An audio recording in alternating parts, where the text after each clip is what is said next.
the question I had before the break was, is if a seller sells a property to an investor and the investor leaves the seller's existing mortgage in place, so our example, $399 purchase price, $20,000 in down payment, $283,000 in seller financing, and buying it subject to the existing first mortgage, that should add up to about $399,000.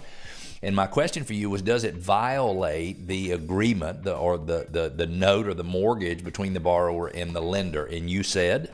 Absolutely, it does. All the security deeds you sign them have a due on sale clause. Yep. What that means is due on transfer when you're exchanging it, unless it's an exception that's allowed to your kid or to your trust.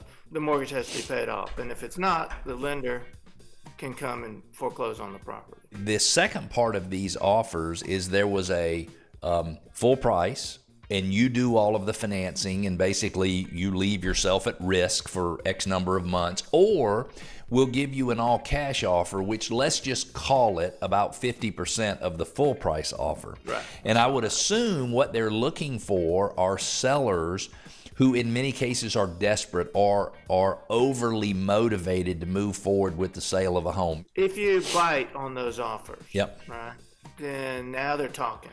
Yep. And then if they're really good at talking, they'll say, you probably have repairs, you don't have to do anything. Yep. And let me, take pictures of your house, and oh, you got a lot of problems, and they're going to reduce that offering price, so it won't be $400. For your particular example, where they're going to do it for 84 months, it just doesn't make any sense to me. Like I said, I have seen these work where if you have someone that is willing to put a lot of money down, Right.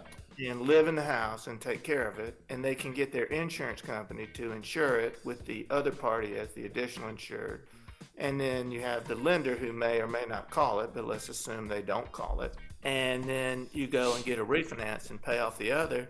That could work, but it's a rarity. Mm-hmm. It's very rare. The short leash, if you're really going to do something like this, and it's seller financing and it's subject to the first mortgage, you want that to be really short term, and you want it paid off quickly. And if they don't pay it off in 4 months, then you foreclose on them.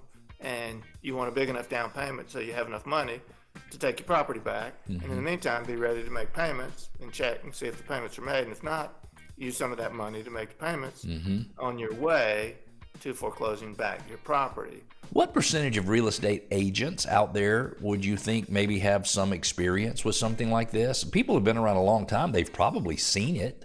I've seen a few contracts lately where agents were involved and they didn't realize this was going on. For real? Okay. That's a shame. I'm not sure how they wouldn't realize it. I guess they just had no basis of understanding, so they just figured it was all okay. If someone's telling you it's okay, and they're really good and nice, and we'll make payments, and we're the ones, you're no longer obligated, we're legally obligated. No, not really. Not really. Not to the lender. They might be obligated to. They might be obligated to you, but they're not obligated to the lender. By the way, you got to keep insurance on it, even though you don't own it anymore. Is that not legal? I mean, honestly, if you did that and there was a claim, I will bet you anything the insurance company would figure out that you were not actually the owner of the home, so you can't have homeowner's insurance. So whatever coverage you and your scammer extraordinary think you have, you probably don't have it if the thing burns down.